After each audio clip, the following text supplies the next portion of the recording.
នាយឧត្តមសេនីយ៍វងពិសេសអញ្ជើញចុះត្រួតពិនិត្យការបង្ហាត់ក្បួនជួបហយត្រាសាឡបងឈានឆ្ពោះទៅពិធីផ្លូវការអបអរខួបលើកទី32ទីវាបង្កើតកងរាជអាវុធហត្ថ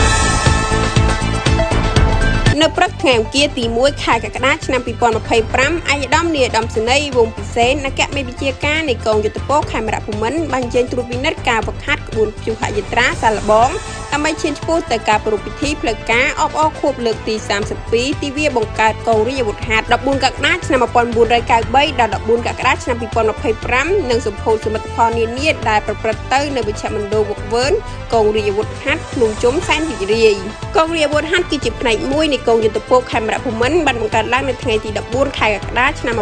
1993តាមរយៈព្រះរាជក្រឹត្យត្រាស់បង្គាប់របស់ព្រះបរមរតនកោដ្ឋដែលមានតួនាទីពង្រឹងការអនុវត្តច្បាប់ការពាររដ្ឋធម្មនុញ្ញការពាររាជរដ្ឋាភិបាលការពារសន្តិភាពស្ថិរភាពនយោបាយសណ្ដាប់ធ្នាប់សង្គមជួយសង្គ្រោះប្រជាពលរដ្ឋនិងរួមចំណែកការអនុវត្តបទបញ្ជាការការពារបូរណភាពទឹកដី